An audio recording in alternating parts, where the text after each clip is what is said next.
The following may contain offensive language, adult humor, and or content that some viewers may find offensive. The views and opinions expressed by any one speaker does not explicitly or necessarily reflect or represent those of Mark Radulich or W2M Network. Please listen with caution, or don't listen at all.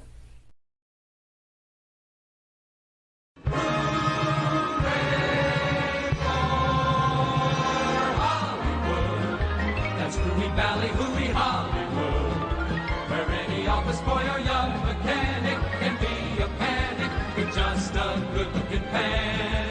And any barmaid can be a star maid if she dances with or without a plan. Hooray for Hollywood, where you're terrific if you're even good, where anyone at all from Shirley Temple to Amy Semple is equally understood. Go out and try your luck.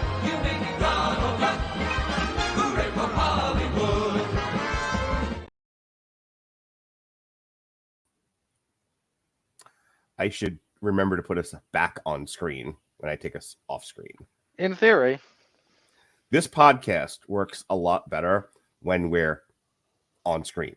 It doesn't work nearly as well when we're off screen. That's probably true. Yeah. There's the possibility this podcast works really, really well if nobody can hear us, but that feels counterintuitive. Well, considering our numbers, I'm not so sure about that. Would we really lose people if they didn't see us? They just saw for 2 hours a picture of Jason Statham looking into the middle distance covered in bees, like he likes his women covered in bees. You're insinuating things now that I don't think are good. Probably not a good idea. Are you afraid that Jason Statham is going to come into my room and kick me through the window and going, "I don't like my women covered in bees. Stop slandering me." I'm not afraid of him kicking you. That we could do something with. I'm afraid of his PR team sending you a cease and desist letter. Is a cease and desist letter really all that threatening? Because here's the thing. You get it's a legal prerequisite for further legal action. Right, but it seems like the way to deal with a cease and desist letter is to do it. Just stop. Like if I send you a cease and desist letter to stop being overtly negative to anything I put in the chat that we've already had a discussion about and we're on air rooting for, only for you to then turn around and privately go, "Everything is terrible and I'm Mormon." And it's like, if I sent you a cease and desist letter, all you would have to do to stop it would be to just not do that anymore. And that's it. You take the fangs out of the letter. Yeah, but you can't stop slandering people when we talk about them on this podcast. It's half of your bit. This is true. I am much like I can't stop being at least quasi-negative and occasionally poke you when you irrationally cheer for. I don't know why you decided that the last 6 months, everybody. You have to appreciate this. Mark has been quietly seething. He has been the outlet for so much of his personal angst has been looking at the lack of movement in the top 10 movie, the box office top 10 for 2023. He's staring at Ant-Man and the Wasp, Quantumania at number 10 with this unholy intensity going, fall, damn you, fall, why are you still there, fall? And no one understands why he has latched onto this like he has. And Mark, I have bad news for you. Do you bad news, Barrett? Look, the top 10 used to be an exciting thing to watch. It was like watching a stock ticker or your bets on Hard Rock Hollywood sportsbet.com.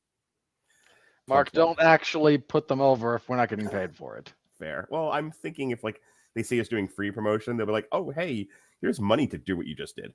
Anyway, that's not really how that works. My point being that it used to be a fun thing to watch. You know, you and I would have our green visors on, right? And we'd have our little like ticker tape machine, and we were watching the top 10, and it was a very exciting thing for us. No, oh no.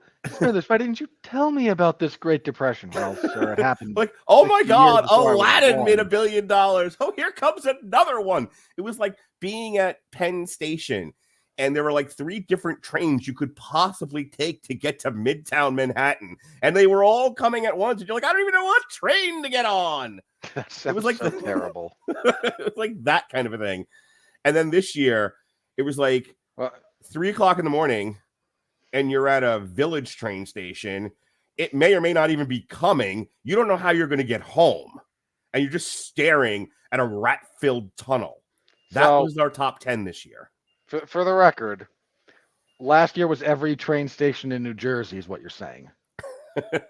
Or Brooklyn. Hello, everyone. No, hang on. Here's why I say I have no. You have to let me. I said I had bad news for you, and then you didn't let me get to the bad news. Well, you have to do it in the accent. I can't do Wade Barrett, and do your best. I believe in you. Hang on. When was the last time I heard him talk? Just do British. He's not just British. He's more here. No, he's lower. He's do like Lock, Stock, and Two Smoking Barrels. I've not actually seen that movie. Oh my God! You just want me to do a British bad news? Yes, for the love of God, yes. Well, I'm afraid I've got some bad news. Oh, I have to work with Michael Cole, and it's pushing me closer and closer to suicide. I don't want to tell you what's going on right now, but there's a tent being pitched. Ew.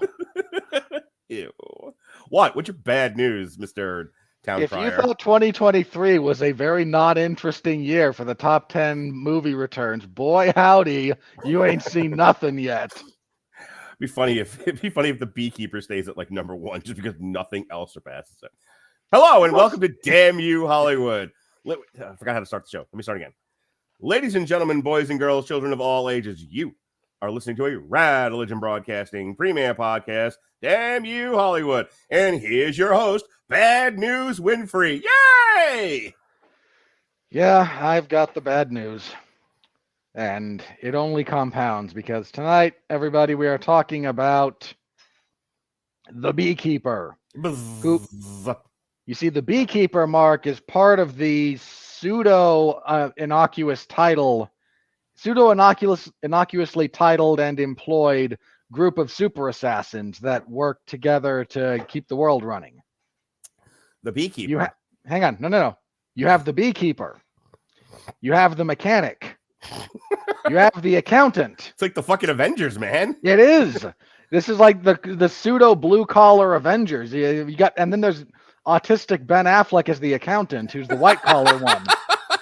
You've got the Beekeeper, the mechanic. We're gonna have the bricklayer with Aaron Eckhart later this year, Mark. The bricklayer. Yes, and then we'll have the mason, and then we'll have the plumber. No. The movie is literally called The Bricklayer. I hear you, but I want to keep doing the bit. And then we'll have the plumber. The plumber. We do need a plumber. Yep. And then we have the carpet layer. Ooh, the carpet layer. No. No, the carpenter. Wouldn't it be funny if they did an action movie called The Carpenter and all the music was by the Carpenters? That would be terrible. So, because just picture this anatomy of a scene, right? We have Jason Statham kicking people, right? He has to be in all of these, by the way. Jason Statham is kicking people, but he's doing it to "Why Do Birds Suddenly Appear Mark, Every Time You Are Near." We already reviewed The Gray Man. It sucked. Let's leave that where it is, shall we? What if there was a car chase to Mandy? Never mind. Pretty sure that exists. What if Refn directed an action movie starring Jason Statham called The Carpenter, where they played only Carpenter's music? And Jason Statham is kicking people to the sounds of "We Can't Go On Hurting Each Other," making each other cry. That's awesome. Nice if you want Refn to die. I would bet money that halfway through that process, Jason Statham loses his temper with that whole thing and kicks Refn, and he wakes up and Refn turns. And He kicks Refn so hard that when he comes out of the coma, he's Michael Bay. Why'd you remind me that Michael Bay exists? Because it's only the two of us tonight. It's been so long since it's been just the two of us. I have a need to go to make this wildly uncomfortable, but also, just get back to our old rhythm. Get back to the old Mark and Robert just jostling each other and pinching and squealing, carrying on like the way we used to, the way we were, Robert Winfree. Sure. Anyway, if you'd let me read this, I'd have been done with this bit an hour ago. Yeah, but I had to get done with my bit about the Blue Collar Avengers, the Blue Collar Secret Assassin Avengers Club. The Beekeeper is a 2024 American action thriller film directed by David Ayer and written by Kurt Wimmer. The film stars Jason Statham, Emmy Raver-Lampman, Josh Hutcherson, Bobby Naderi, Minnie Driver. Okay, hang on. Let's simplify this. Yes. This movie stars Jason Statham, Josh Hutcherson, and a bunch of Jeremy Irons taking a paycheck, and everyone else is utterly forgettable. Oh, it was nice to see Phylicia Rashad get work. I don't know who that is. She was the wife in the Cosby Show, you lunatic. The Beekeeper. Okay. Everybody else on Earth knows who Phylicia Rashad is, or at least knows that Bill Cosby had a wife on the Cosby Show. Bill Cosby had a lot of things on the Cosby Show. That's not all that. Stop it. I shouldn't be the one to tell you to stop it. So you can kill sacred cows, but I. We all have our jobs here. The Beekeeper was released in the U.S. by Amazon MGM Studios on January 24th, 2024, and has grossed $22 million worldwide. On the Wikipedia, just kind of skipping ahead, there's no budget announced for this, which is odd. It's probably not very high. I can't imagine. So David Ayer, he is responsible for the following films. The last one he did was The Tax Collector in 2020. Before that, that's the other one of these. We have The Tax Collector. This is starting to sound like a pitch for a triple feature, by the way. No, that's all. Like, they all kind of suck. I'm not interested. So yes, he wrote, directed, and produced The Tax Collector. He directed and produced Bright. He is the monster responsible for Suicide Squad. Hang on. I do not blame him entirely for that one. Mm-hmm. He had no say in editing in the final cut, so I can only get I understand so the studio completely ruined that film, but he didn't start off well either. No, he did not. No. He wrote, directed, and produced Fury, wrote, directed, and produced Sabotage, wrote, directed, and produced End of Watch. He directed Street Kings. He wrote, directed, and produced Harsh Times. And then he wrote the following movie. Oh my God, he's responsible for The Fast and the Furious. The first one, yes. Yes, he is. He wrote U-571, Training Day. Yes, he did. He's responsible for Denzel Washington smashing his dick into everything. Hang on. First of all, he wrote it. Did he direct that? I don't think he directed it. No, he did not direct Training Day. Okay, hang on. So Denzel's performance is not on him. He wrote the thing. Yes, but still, like he is responsible for the dialogue, and some of that dialogue was verbal dick swinging.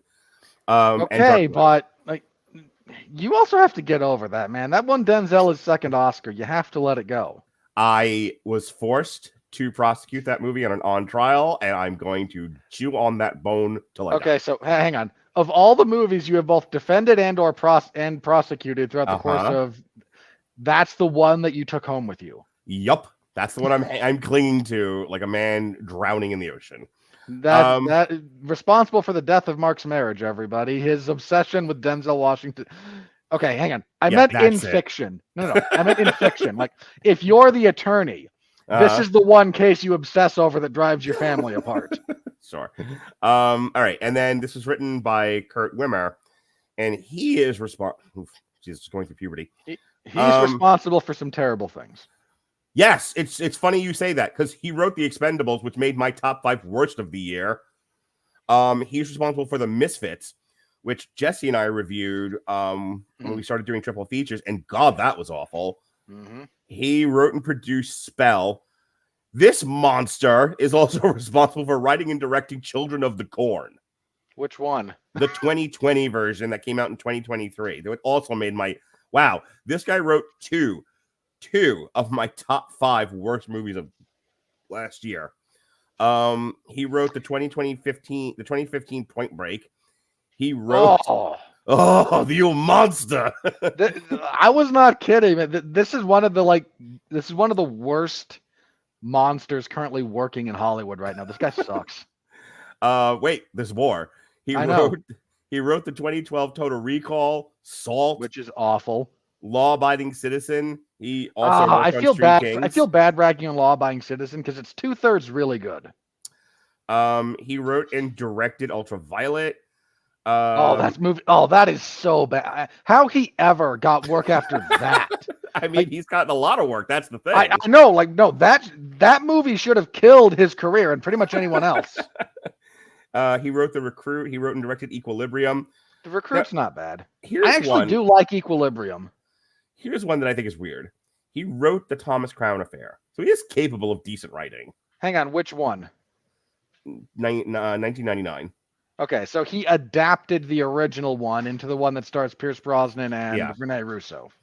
He wrote Sphere, and then he directed One Tough Bastard. So, okay, so he adapted a Michael Crichton novel badly. So it's interesting because we're going to get into the plot synopsis for this. I was not expecting much from this movie. It's kind of like, well, why are you guys doing it? Well, we wanted to go weekly. I was going to make Robert review Mean Girls. I actually had no intention of seeing Mean Girls, but I'm hang on. Anyway. There are times when I'm happy for the reason we not review something to be you weren't going to make me do it. You won't see that either. Well, there were three in theater, 3 theatrical exhibition options, and then there was a couple of like streaming options. Plus, we could have done something from December, but I by the time we get to the second week of January, I'm like, I'm done with December now. I want to move on. Apart from your bizarre cheerleading of Wonka, yes. Anyway, so I wasn't going to make him do Lift. That's an F. Gary movie starring Kevin Hart, and I value our friendship. Also, I've heard it sucks. Then there were 3 theatrical exhibitions, one of which was The Book of Clarence. When we get to the money, where that placed in the weekend is hilarious. You're gonna snort and cackle. Please tell me it's like 66th. I wish. But it might as well have been. And then, like I said, Mean Girls, like neither one of us was really interested in doing it. So, and then it was one of those where it's kind of like The Plane of last year. And for those that were like, what do you mean by The Plane of last year? There was literally a movie called Plane. Yep. And it was a Lionsgate feature. Yeah, it was a Lionsgate feature. It starred Gerard Butler and the guy that plays Power Man in the Netflix shows, Luke Cage. And for a while, it was in my top 10 movies of last year. It almost even got an honorable mention, but there were enough movies to push it out. If I had to like pick 10, I would. If it was like a pick 20 of your top movies, comfortably in 15 to 20. Plane was really, really good, and it was one of those where I think it would have made my top 15 personally. Yeah, there was I remember what we said about Plane was it was like early enough in the year that we could kind of focus on something fun, and it was better than we had ever hoped for, which brings us to The Beekeeper. I was like, okay, well, famous director. I may not like the guy, but at least he's a director we can talk about his work as we did. It stars Jason Statham kicking things. We always like that. How bad could this possibly be? At the very least, it's fun to watch Jason Statham kick stuff. And I'm going to pass it over to you to do the plot synopsis, but I got to tell you, like, this exceeded my expectations on a plane level. Like, I walked out of this movie. First of all, there were a couple of laugh out loud moments where I was literally the only one, like, audibly guffawing through this theater. And I saw it like earlier today. I think it was like an 11:30 showing. But the other side of it was like, a lot of these movies, it's a movies for guys who like movies, and they're kind of shallow, but they're, it's just a celebration of kind of like what I said about the Punisher movies last week. It's kind of a celebration of unrepentant violence for guys that are not wanting to think about these things long and hard, but they like unrepentant violence. And this was that, but it also at least had a theme and some things to explore and talk about throughout. Dude, it's not, Schindler's List, but again, this was at least about something as opposed to other things I've seen of this ilk. So we'll talk about that more. Go into the plot synopsis. Just as a brief preview, I'm going to make sure Mark is going to talk about all the things he likes about it. And then I'm going to have to do our reality check. Okie dokie. Which is okay. And to be abundantly clear, there's good stuff about this movie. So This movie, The Beekeeper, we open with Jason Statham collecting a hornet's nest out of a barn.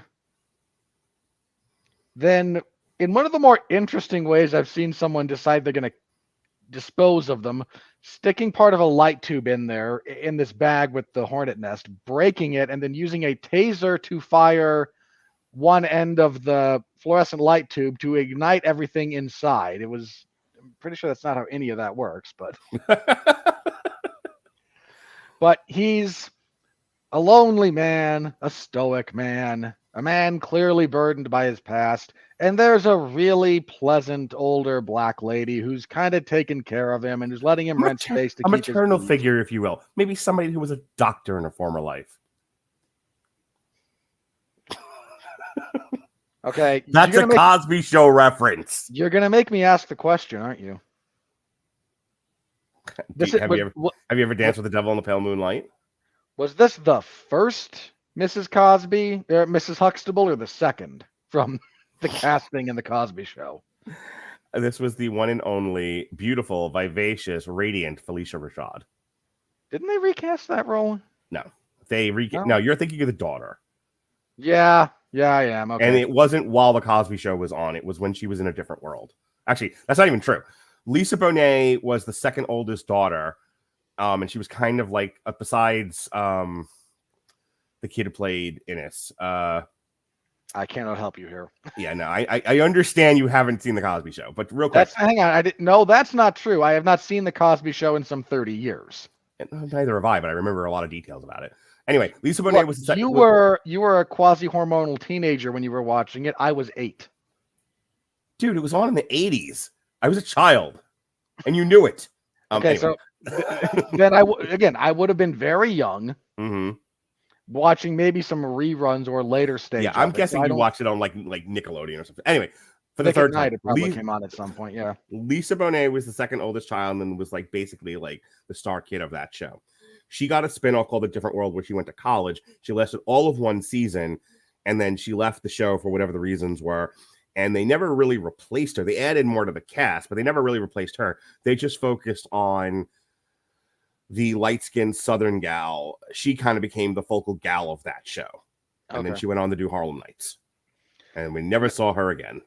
You know what? I know what I'm doing. I'm half remembering that, and I'm also remembering the recasting of the... We have now spent longer on Phylicia Rashad than she is in this movie. I'm aware. Hang on. Just so you know where I'm confusing. I'm also confusing like the female lead, the female Aunt Viv from Fresh Prince, who they recast at some point in that. And that's probably true, but I have seen more of that show on TikTok than its actual airing. That's probably true as well. Anyway, this nice, pleasant maternal figure invites him over for dinner, and he's like, okay, after I get done with my beekeeping, because bees. Because I must keep bees. By the way, you want to get blackout drunk and possibly die? Take a drink every time someone says beekeeper in this movie. Or keeping of bees. I would not advise that. Anyway, during the time when he is off processing honey, this poor woman gets scammed out of her money and out of a charity account that she helps manage by some douchebags who, and she can't handle the fact that she failed like this, and she then shoots herself in the head. And later that evening, when Jason Statham shows up for dinner with a jar of honey for her, he hears a smoke alarm. He goes in and he finds this poor woman, and then her daughter spontaneously appears out of a closet. All ninja-like. With a gun, and is like, "What did you do to my mother?" Yeah. He goes, "I didn't do anything." And then Robert Pattinson shows up, and we get the Three Stooges bit from Batman. With a very stoic Jason Statham in the role of Colin Farrell as Penguin. Just no selling the shenanigans. But Jason Statham, as he is wont to do in these kinds of situations, after he is cleared of having potentially murdered this woman who just committed suicide,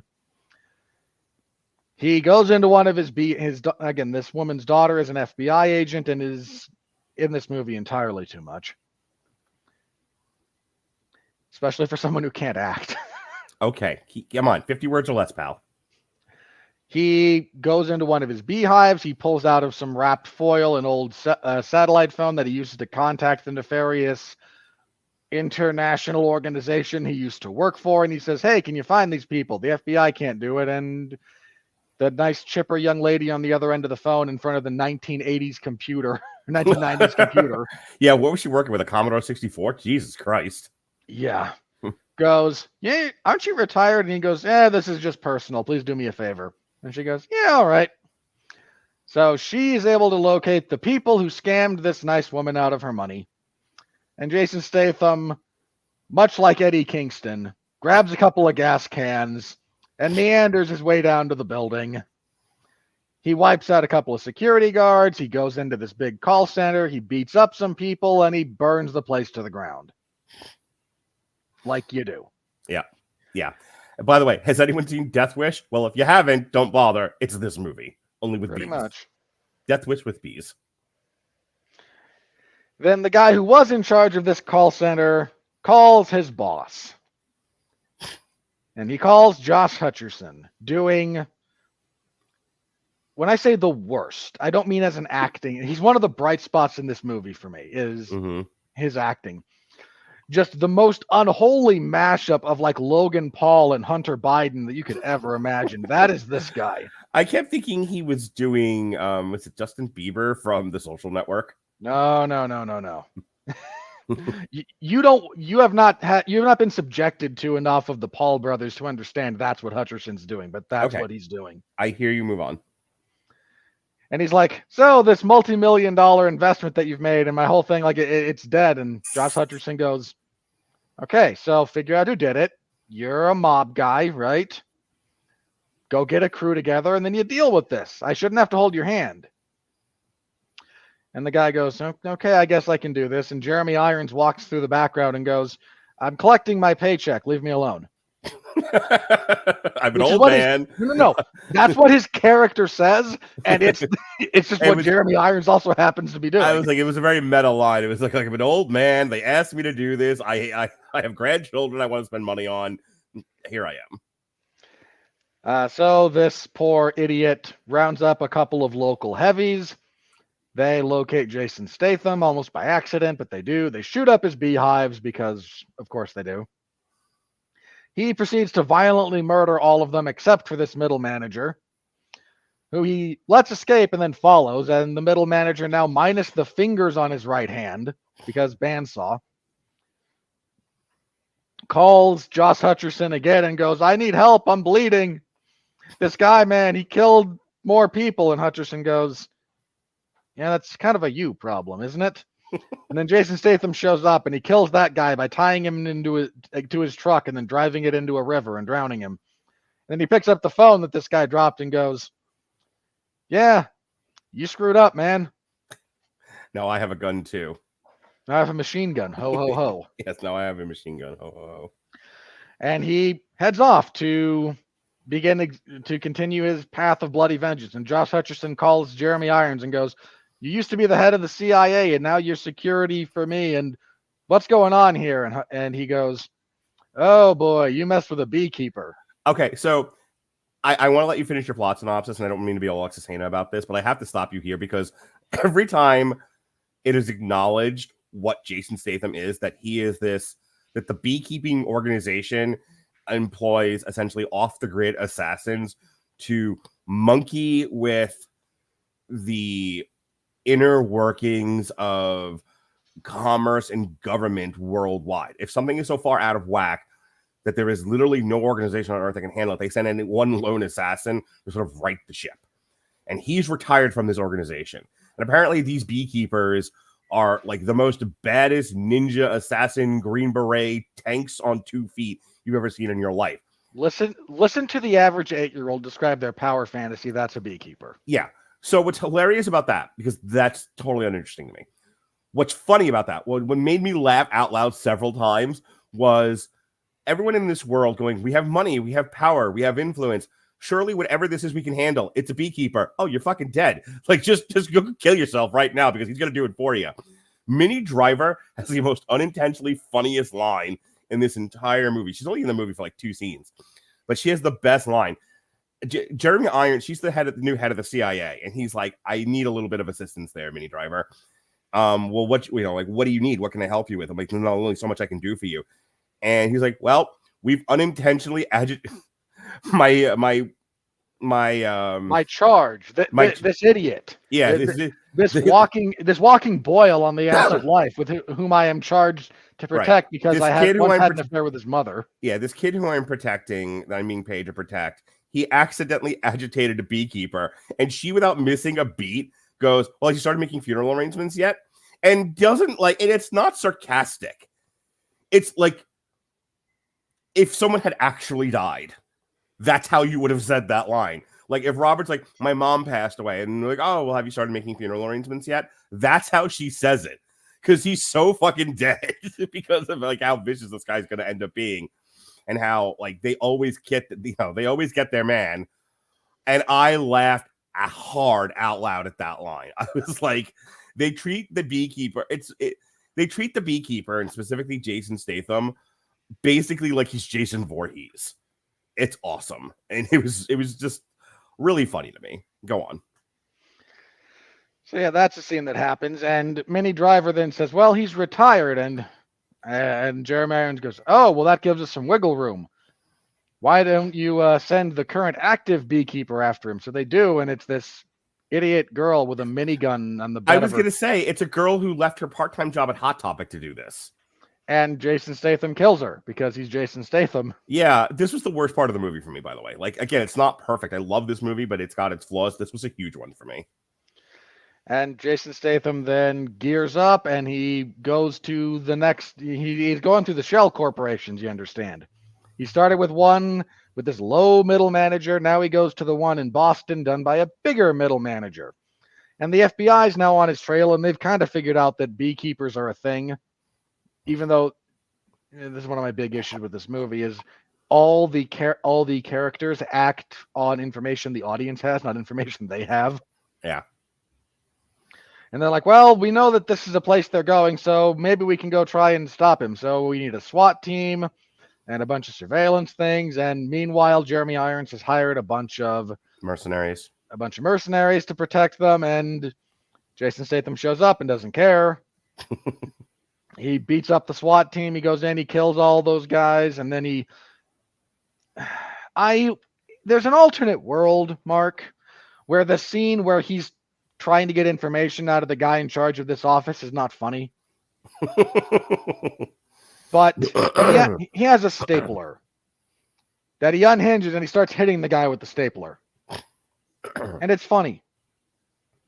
You see, it's funny because, Mark, you and I have watched enough more extreme professional wrestling to have seen people use staple guns for this and actually do it.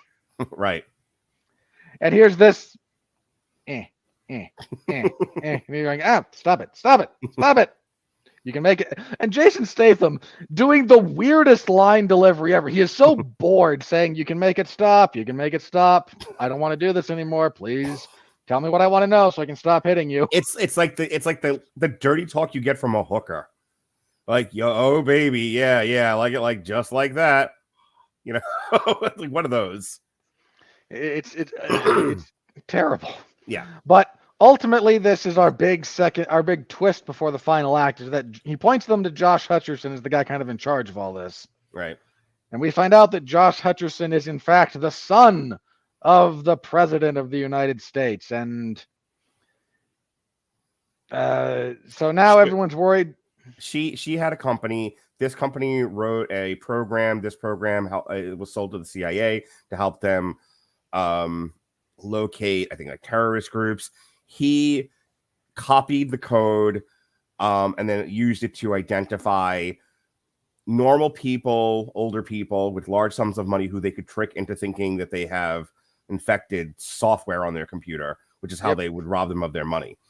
And the whole trick to that is, so we can move this on, is that he used the money that they stole from the elderly to fund her campaign, of which then she won the presidency.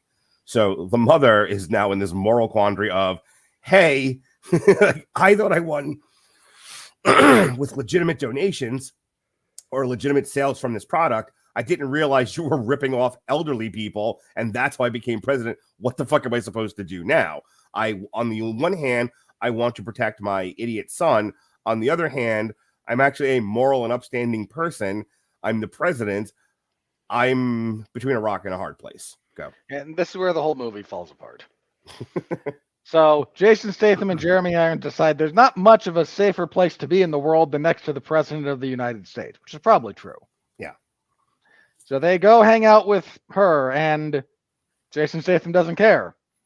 So he infiltrates this big party they're having, and he kills a bunch of South African mercenaries, including the most generic of henchmen possible. And he murders his way through them, and the FBI is still here, and there's this really stupid subplot about, well, is this plank of wood masquerading as a character going to choose the side of right or the side of justice? And it doesn't matter. Josh Hutcherson then shoots one of the deputy directors of the FBI for no apparent reason. Because he's evil. And Jason Statham breaks in, and the FBI gal and her partner break in, and he shoots Josh Hutcherson in the head. And then Jason Statham escapes, and What's-Her-Face has a chance to take a shot at him, but chooses not to. And he then digs up his go bag. He puts on his special rebreather, and he scuba dives to safety. Yes, he then literally swims into the bag 3. Probably. All right. It's not perfect. It's not like the most wonderful movie ever. I'm saying for the usual unrepentantly violent guy, movies for guys who like movies kind of movie. Violence. There was more going on here than I had expected. So yes, I then unnaturally elevated, and Robert then, reacting to me unnaturally elevating things has to go unnaturally negative, and that is why we work. Here's what I liked about this movie. I like the moral debate that was going on within it, and it was basically the conversation. You can say all you want about the woman acting. I think it's like a prejudice of yours of some sort, but I thought she's fine. Not a good actor. What do you want me to say? She was perfectly serviceable in her role. I think you're confusing not good acting with she has some overtly messaged lines. She is sort of like this. So this movie, while I think it's fairly well written in its structure, its dialogue is a little on the nose, and a lot of that dialogue is given to her. The dialogue in this movie is bad, with one exception. Mm-hmm. And it would not surprise me if David Ayer rewrote some of this, because David Ayer as a director has two great strengths. One of them is a really nice eye for like larger scale battle scenes. Or their equivalent. If you watch, End of Watch or Sabotage or a bunch of movies like that, there's going to be a big action set piece, and he's got things he likes to do with those that work quite well. The other general strength that he has, a few exceptions in his filmography will stand out, of course. He's pretty darn good about creating good dialogue between especially male characters. So the banter between Plank of Wood and her partner is actually pretty good. And I have no faith that Wimmer actually wrote any of that. I don't think she's a bad actress. I'll look into her in just a second, but let me get to what I was actually talking about. There's a debate going on between her and Jason Statham, and it's one that I keyed into and that I could appreciate. I mean, the movie doesn't handle it in the most deft way possible, but at least it's there. And that is, if Jason Statham's acknowledging, just based on his own profession, like he's chosen to do a profession where its foundation is the system doesn't always work.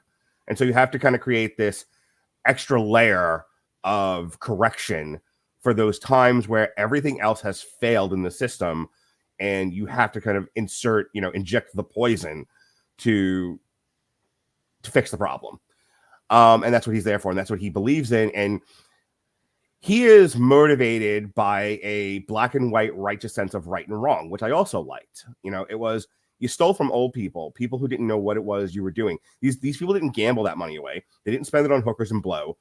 They didn't, invest in a volatile stock market. It was money that was just sitting there. You literally robbed a bank, but that bank was elderly people's savings. That's bullshit. And for that, almost like an Old Testament biblical sense, you must be punished by the hand of God. And that's what he's doing. And he believes he's in the right. It's okay to kill soldiers, cops, crooks, everyone that gets in his way, because the righteous hand of God must deliver punishment for these sins. That's all in this movie, and I like that. It's met with the opposing argument, which is there is no justification for that level of violence. Once you've decided that the system is inherently flawed, and there must always, this is the you can't take our guns, only we, the cops are no good, we can defend ourselves philosophy. And that's met with, no, the system may be flawed, but it's better than no system or an extra system of correction. Let law do its thing, let law do its job.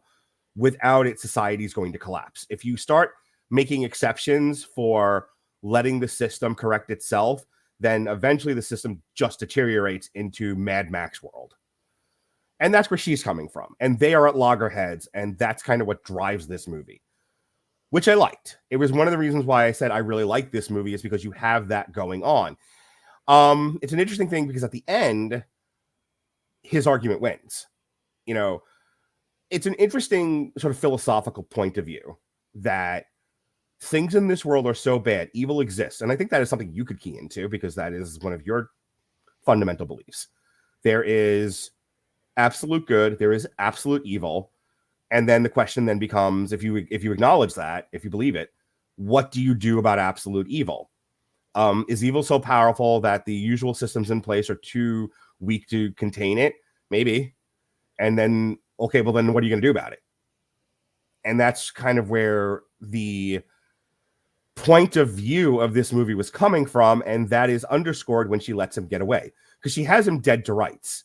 She can put a bullet in him, and there was no Jason Statham magic as there is in the whole rest of this other movie, where he's able to get out of ridiculous circumstances. But you go with it because it's a Jason Statham movie, and his kick is, he's the new Chuck Norris. His kick kills 1,000 people at a time, which is fine. You just accept that going in. But at the end of the movie, she has him dead to rights. There's nowhere for him to go. He can't kick the bullet. She's going to shoot him and he'll die. And it's almost like it would have underscored her point of view of, no. You did bad. Evil can be punished, but evil can be punished with the systems that are created, not with what you're doing, which is essentially taking the law into your own hands. Again, this was a modern death wish. And then she goes, no, Jason Statham kicking things. I see your point of view now. This was so bad, and there was so many levels of corruption and so many powerful figures that are going unchecked that I see the need for what you did, and I will let you live another day. It's more than what we get out of a lot of action movies, and so I'm giving credit where credit's due. The action sequences are awesome and retarded. They're awesome because it's always fun to watch Jason Statham brutally kick people. Not enough blood. I can kind of already tell that's where you're going to go with this. The amount of people being shot in this movie or being kicked to the point where their bones are breaking, not enough blood and gore for what's being presented on screen for what they're saying happened in that particular sequence. On the other hand, I think I'm so used to watching pussy violent movies that the level of brutality. You're used to watching Marvel action. Yeah, which is really soft. It's saccharine. It's soft. It's it barely there. And so anytime I see some real brutal martial arts action happening and gunshot, close range gunshots and stuff like that, it's fun to watch, and it takes me back. It's one of those where it's like we're going to sacrifice realism here so that we can give you a good show, which I can appreciate. But as a person who knows how the human body works, After a while, my suspension of disbelief was like, come on, man. Are these people just made of air? Is every single one of them like a blow-up doll? And he's just like hitting them and only air comes out. Like, let's get real. The other stuff with the movie, the other performances, everyone's serviceable. No one's awesome. I don't think anyone sucks. I don't think the girl sucks either. I think everyone plays serviceable. And yes, I would agree the banter between the lead gal and her, I think, Arab partner was pretty good. Nobody is overacting and nobody is particularly dramatically dynamic. It's clear you're watching a movie and you're watching people do movie dialogue, but it does come across as this is how, if cops knew there was a camera on them and they had to perform for the camera, this is how cops would talk, which is somewhere between like boring dialogue and over the top dramatic dialogue. It's kind of safely in the middle in a safe area where it's entertaining kind of, but it's not like overly entertaining. Besides all of that, I liked the plot of this thing. Again, it's Death Wish, but instead of, muggers and rapists, it's a modern take on the Death Wish revenge fantasy. If you've ever had a situation where you lost money and through no fault of your own, just a bit of a pothole in the system where you were either the victim of something or something happened, and through a set of circumstances, you lost money, and you're just like, God, I wish I could just get a gun and go to the office and blow everyone away and be in the right in doing so. It's weirdly identifiable. We've all kind of been there to one degree or another where you're just like, God, I wish I could just take the law into my own hands and deal with this myself because these people are shit. And that's what the movie is playing on. And I think they did an effective job of that. So that's my thoughts on The Beekeeper. Okay. So I'm going to agree with a few things. Oh, good. Look, there is good to be had in this movie. Jason Statham does this kind of stuff in his sleep, and that's fine. Like, he's done it so much, he can do this. That's probably the one thing I'm missing about this is that he is he's almost like an insert for the audience because there's nothing else there. He is a shell to insert yourself in a revenge fantasy, and that takes the place of having developed an actual character, a backstory, a motivation beyond the circumstances of the movie. Like, he is an avatar, a video game avatar that you insert yourself into and kick stuff for 2 hours. Yeah, I don't disagree with that. Again, Hutcherson is a gloriously hateable douchebag. Yes. Jeremy Irons brings gravitas to everything he does, even when he's only half trying. Like, he's just something about his presence brings that. Can you imagine? Even if he's like even on if he's set. sleepwalking. Well, that's the thing. He's like on set. It's like, Jeremy, give me that line again, but more agitated. You mean more of what I already am, being in this ridiculous picture? Yeah, it's about like that. Mm-hmm. So that's all fine. Again, there's a lot that goes on with our female lead that I don't like. There's a lot of choices. I don't know if it's her, the director, or whatnot that don't land for me. Okay. I mean, the entire setup for this is a wholly unethical one to begin with if you're in law enforcement. Oh, I'm going to investigate the case that directly impacts my family. The hell you are. Right. Yeah. So you'd have been far removed from this. And they don't even acknowledge that. She's just like at work dealing with it. And it's like, no. You missed the scene where she was told expressly not to get involved. And she has to sneak in and worm her way into the investigation or, go rogue. Beverly Hills Cop. They expressly told Axel Foley, do not get involved in your friend's murder. And he's like, fine, I'll just go on vacation in Beverly Hills. Oh no, I'm investigating the murder. And the movie happens. Yeah, that's about right. Hmm. I did not love most of the action here. Again, I can use more violence. I prefer it. Mm-hmm. I appreciate that this was not neutered violence, at least. So, thumbs up there. I'm going to go ahead and tell you the experience of, I went and saw it with my girlfriend today, and she doesn't watch a lot of movies, and her, I could watch her reactions to it. and it's fun. It's like watching it with my kids, where like, I watch stuff that I watch my kids' reactions to things, and they react differently because for them, a lot of times it's a novel experience. You and I watch any number of violent movies in one genre or another.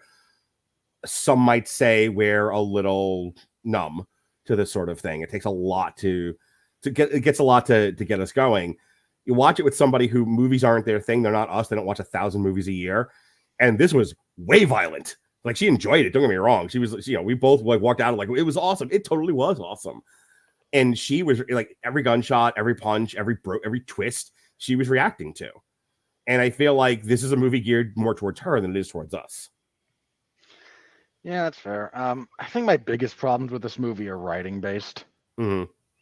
So you're talking about structural writing. That seems to be the big thing stuck in your craw. It's not just structural, but there's a lot of structural problems. Mm-hmm. So let's start with the following conceit, Mark, because this movie expressly states it. This movie takes place over the course of 48 hours. Mm-hmm. There's nothing to indicate that. In fact, a bunch of the editing and the way this is cut together expressly leads you to believe that more time has passed. Right. And then you get a character going, no, we just haven't slept for 2 days. Like, so you flew in a group of mercenaries to Boston. You went down there, gave them the debriefing, went back, hired the South African crew, got them in here, upended some of the plans of the President of the United States, relocated, and you did all this in 48 hours. You did all that in 24 hours because the first 24 hours is him finding Phylicia Rashad, finding the office, blowing it the fuck up, and then that night that evening he gets jumped at the gas station. Okay, real quick, I don't want to cut you off, and I want to stay on your point, so I don't want to hijack this, but I just forgot to mention it in my thing. My biggest problem with this movie is when they said the other Beekeeper. Look, Jason Statham is a strong, burly, serious, stoic, muscly man who knows martial arts. They sent in a 90-pound chick with a machine gun to beat his ass. And I don't mean to be sexist, but come the fuck on. You're telling me that the most dangerous group of ass-kicking assassins, you went from Jason Statham to the girl at the Hot Topic. Get the fuck out of here. And like, to the movie's credit, she is utterly dependent on that one machine gun and maybe a couple of tricks. And Jason Statham beats the living fuck out of her, then sets her on fire. Oh, good. You didn't make the tiny girl beat up the burly man. And that's my point. Had he been fighting China from the WWE, I might have given this some credit. Had the actual She-Hulk been in that scene, I would have been okay with it. But you would stop Hollywood. Dear Hollywood. Dear sweet Hollywood. A 250-pound man versus a 90-pound woman? Come on, can we not do this anymore? They're not, unless they actually possess of magic, they're not winning that fight.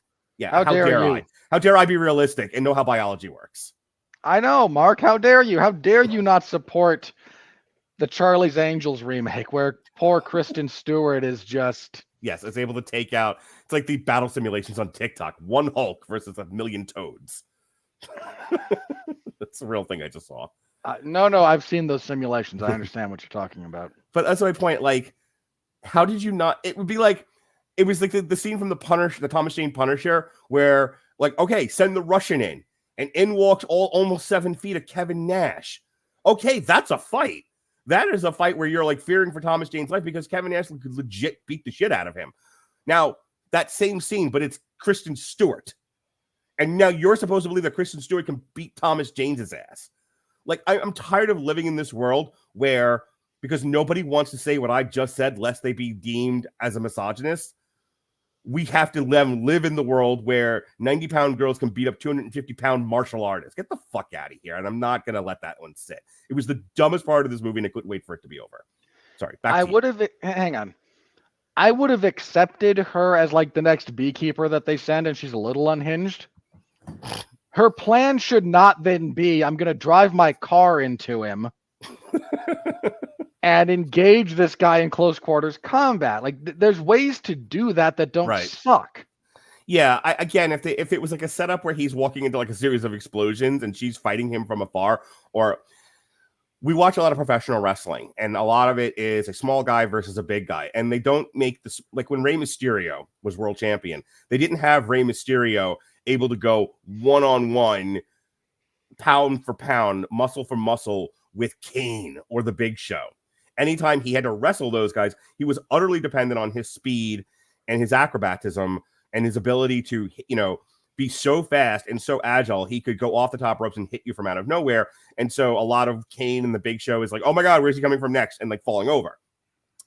Because if they caught Rey Mysterio, all like 5 feet of him, he died. Like Big Show just squashed him. And I can live if that's the way you're selling the angle in the movie, where diminutive girl is utterly dependent on weapons, fighting from afar, something else that gives her an advantage over him. No, she engages in a fist fight. And oh my God, in the movie's one credit to this scene, she loses badly. Pretty badly, yeah. Yeah. She goes to the minigun, and then Jason Statham hits her in the head with a glass jar of honey and then sets her on fire.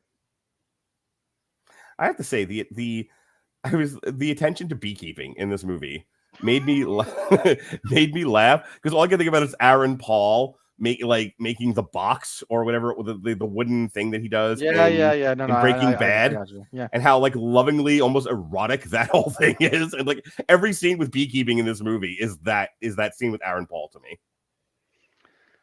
Okay, a little weird, but okay.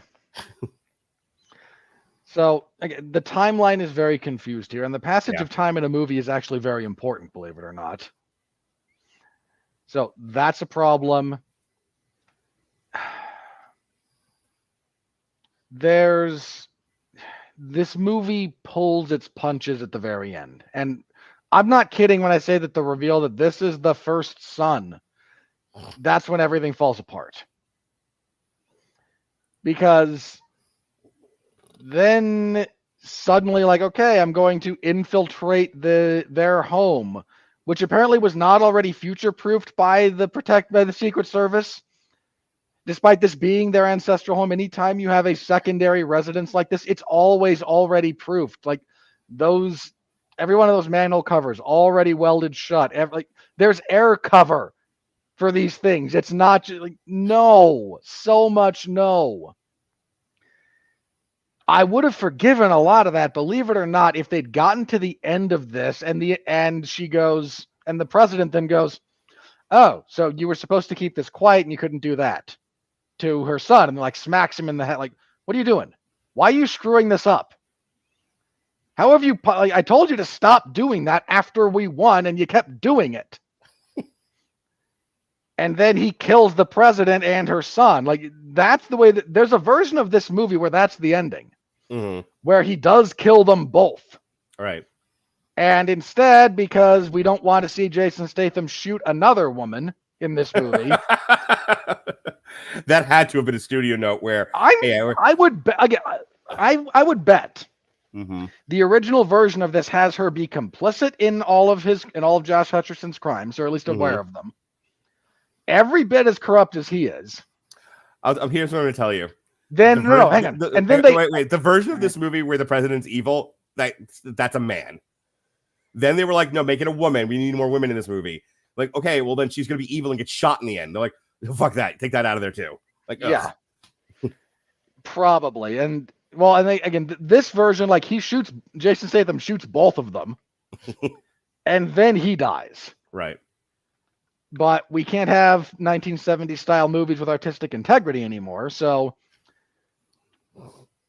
now we get the female president who's unaware of all of this evil. Right.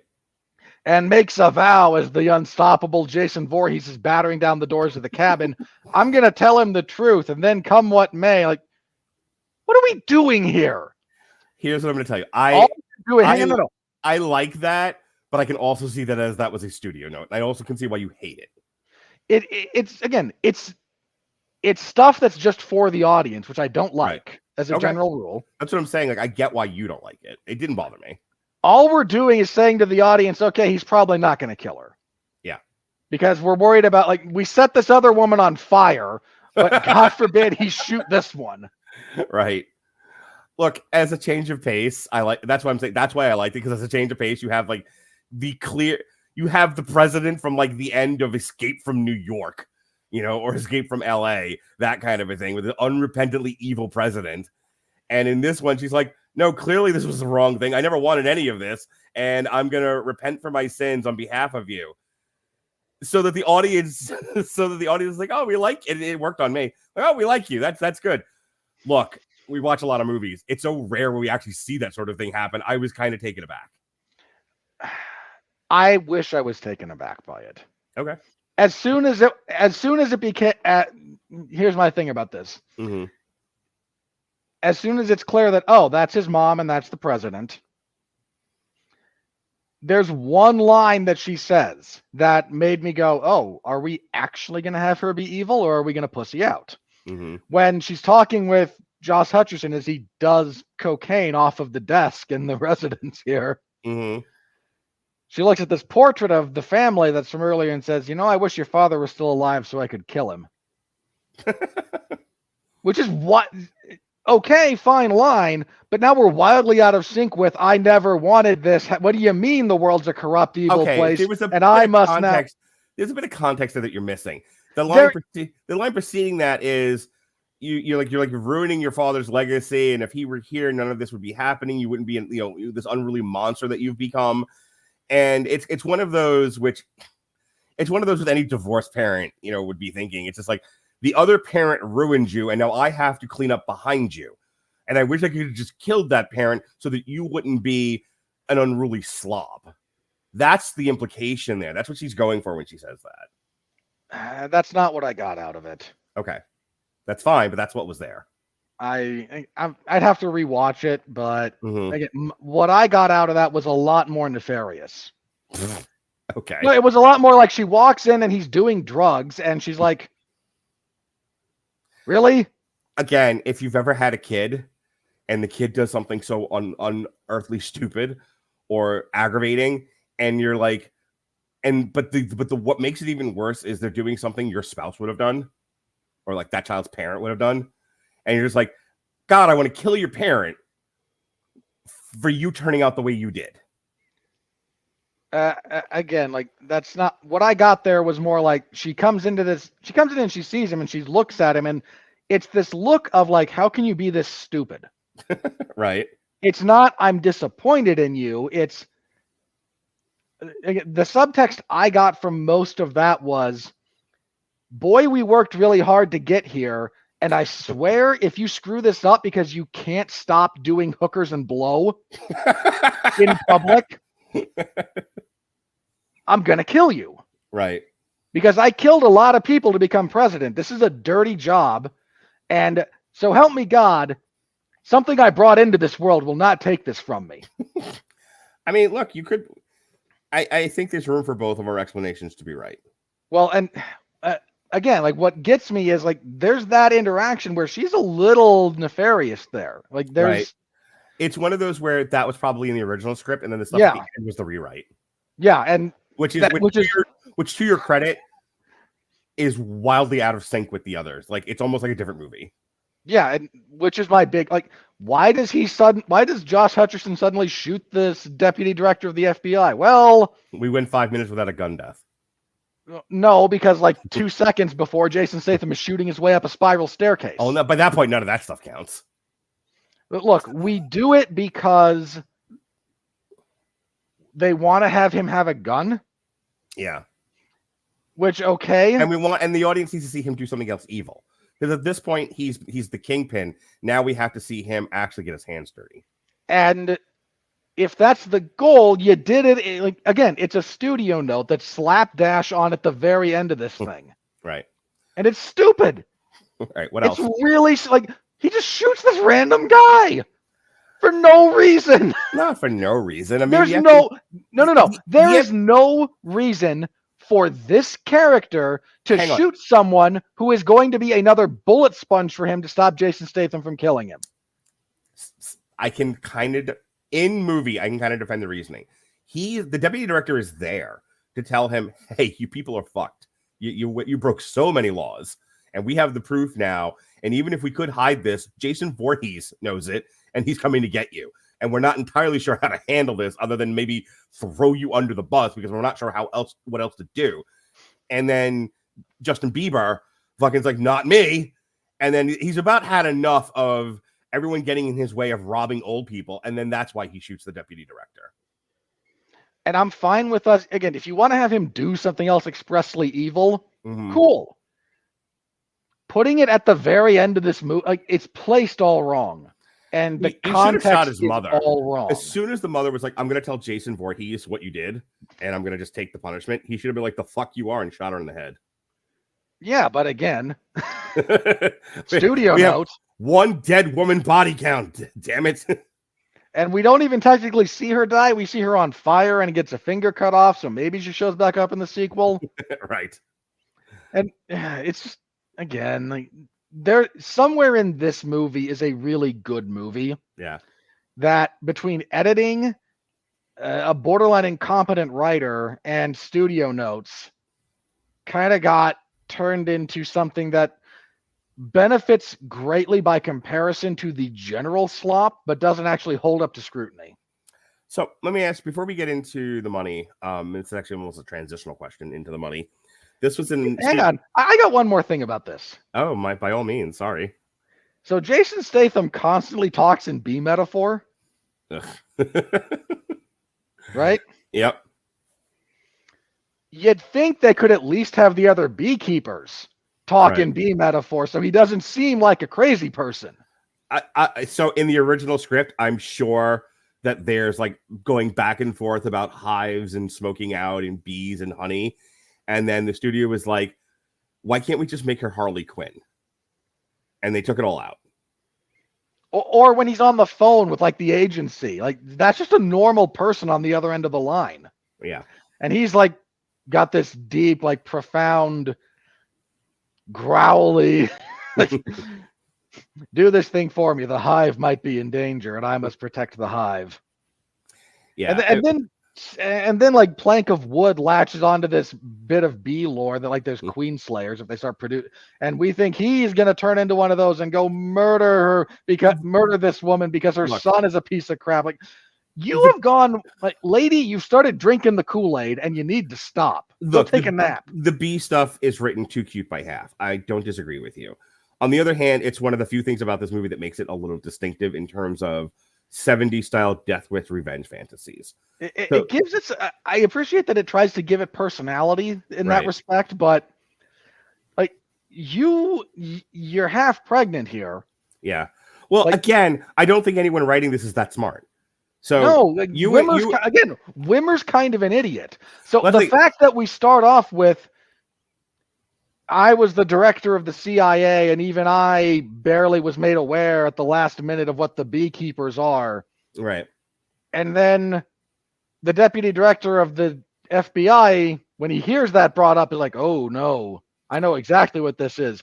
And then there's this whole like mercenary cadre that all know exactly what they are. And like, as soon as we, the audience, know, suddenly everyone in universe knows, and this giant secret. Here's what I'll tell you. I don't think the bee stuff was on the nose in the original script. I'm gonna give the benefit of the doubt and credit where credit may be due, that the original script, there was much more about how the beekeeping worked, how beekeepers worked, how the hive worked, what this all means, and when they said it in movie, what it was an allusion to. And somebody read this, some executive read it and was like, no one's going to understand this. This is the people coming to see this movie want to see Jason Statham kick things.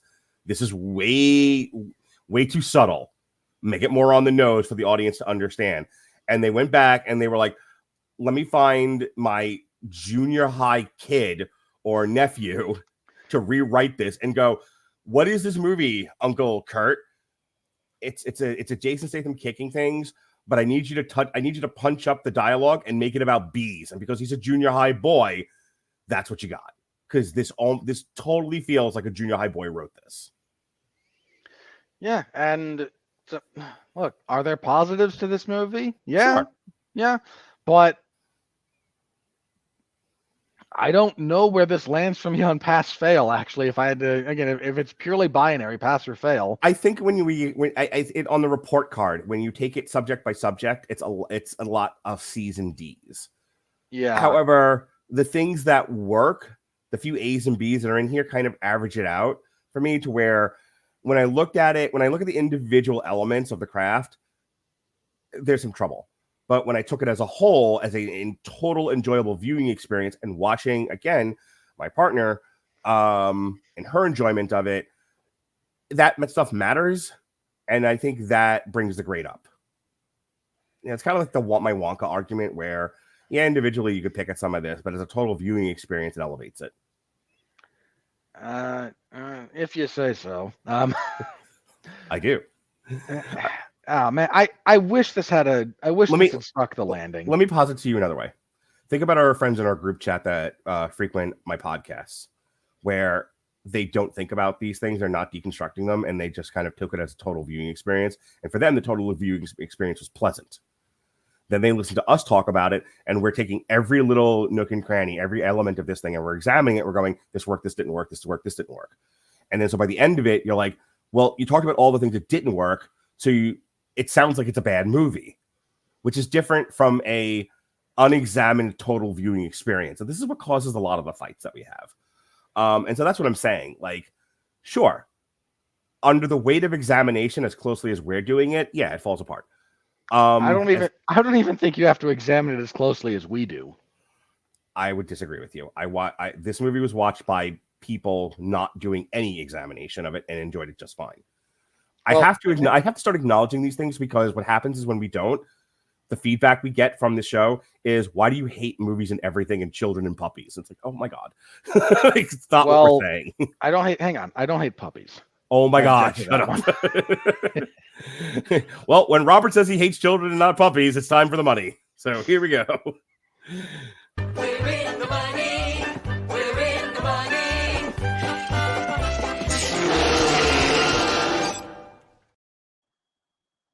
As I said earlier,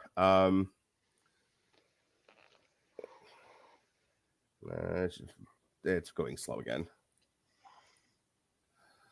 Tell me if it ever actually makes it on screen. I've hit the button so that it does. There we go. All right. So as I said before, there's no stated budget for this thing. And I meant to ask you before, and then we started talking more about the craft. So I'll just ask you here. It's got a box office of 22 million, which is slightly above what it was projected for the weekend. I'm not going to bother reading it. It's not that big of a deal. It made more money than they thought it was in the weekend, but not by much. There's no stated budget, so we don't know if this is profitable yet or not. But here's what I'll tell you. This was done by Amazon MGM. For those that don't know, who are maybe just tuning in for the first time and don't understand studio history, a year or two ago, maybe a little bit more, Amazon I think it's closer to 4 at this point, but yeah. Amazon bought MGM Studios, and MGM primarily focused on theatrical exhibition. It's what brought you, I think, the Rocky series and some other ones. MGM has a long, vaunted history of great movies. Yeah, if you ever watch a movie and you see the lion that roars at you when it's showing production studios, by the way, 87 production studios fucking worked on this movie. That was a long opening. Like the girl I'm with, not like, wrong. She like elbows me at one point. She's like, "How many fucking production companies are there?" I'm like, 72. Just keep watching; it'll be fine. Anyway, part of the reason why Amazon bought MGM was for the content library, but the other reason was so that it would have a studio that would make movies for theatrical exhibition, but also to stack movies on Amazon Prime. New movies, you know, that went straight to Prime, straight to streaming movies.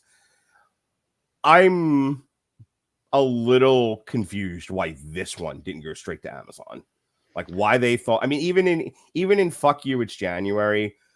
I mean, it made money, so I guess that's their reasoning, was like, yeah, we'll take a flyer on a Jason Statham movie. On the other hand, not every Jason Statham movie makes money.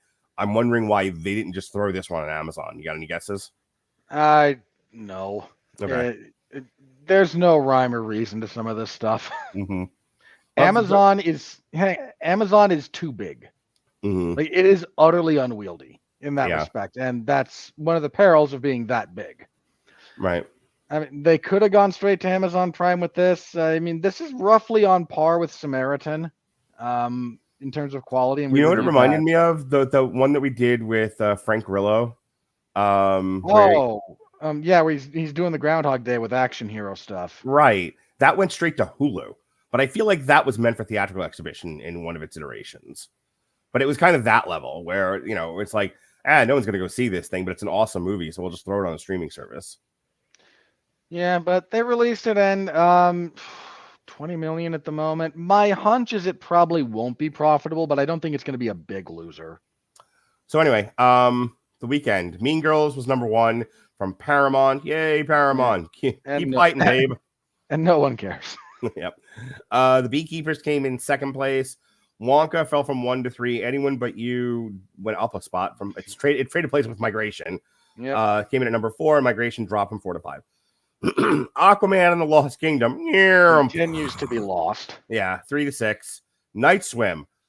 Universal was the number 1 studio of last year. And it started off the 2024 season striking out and hitting the catcher. Oi. Night Swim dropped from 2 to 7. The Boys in the Boat and the Band in the Book dropped from 6 to 8. And the Book of Clarence, Sony, still somehow a studio, Allegedly. coming in at Robert. This is where I need you to cackle evil. This is where we need your Robert as Maleficent. Okay. I told you what the Book of Clarence was. You did. And I said I was sparing you from this, but also I didn't think anyone was going to care or want to see this movie. And you know where it debuted in the top 10 for the weekend? Number 9. Number 9. Number 9.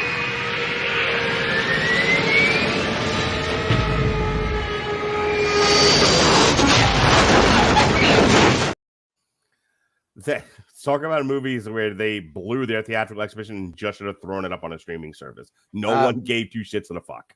What's the budget on this thing? Oh, that's a good question. Hang on, let me look. If you would, please. The book. It's probably not listed.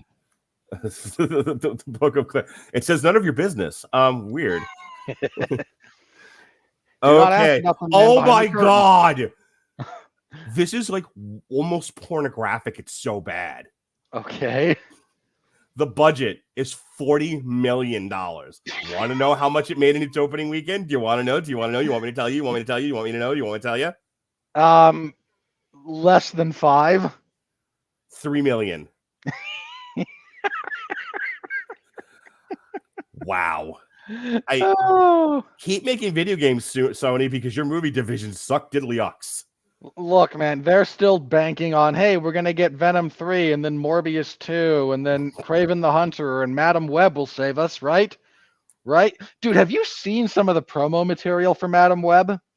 Look, I'm going to hang on. I'm taking children who haven't been to a movie since the year of the flood to go see Madam Web.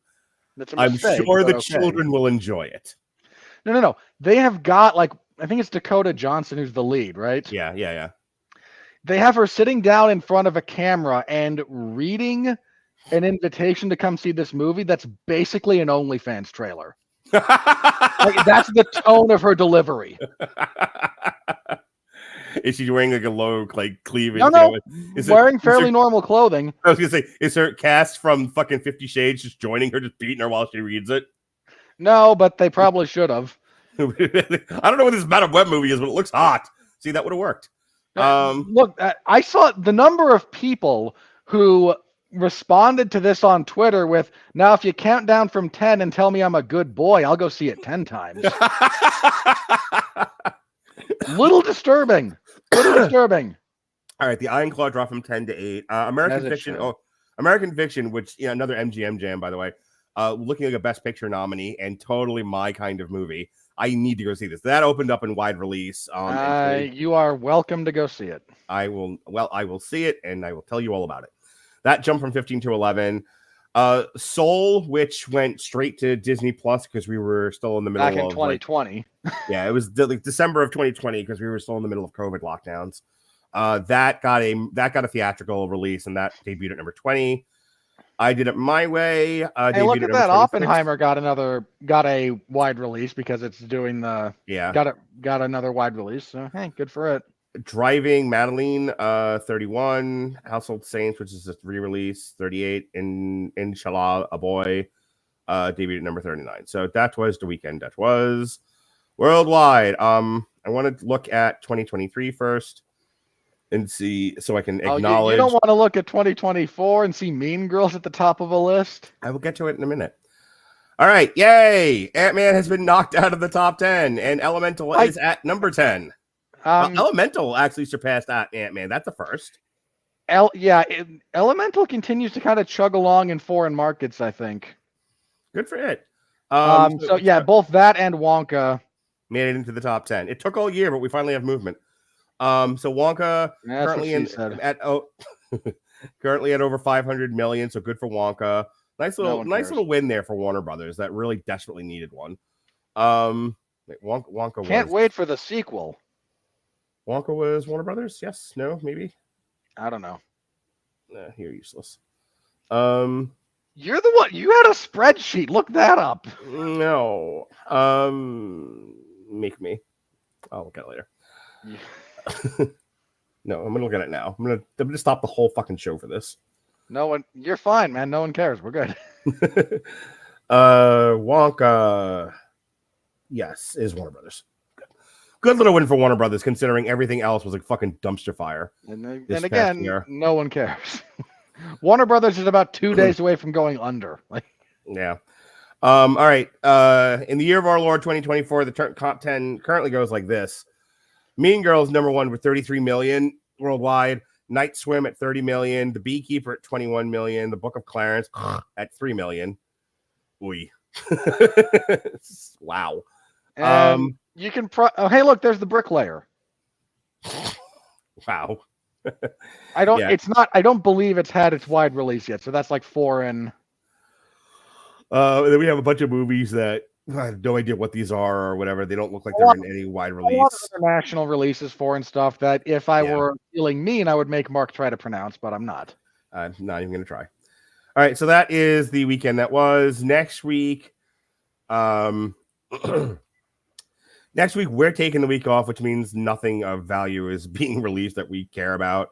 But just for shits and giggles, look at the calendar here. Assuming this has even been updated.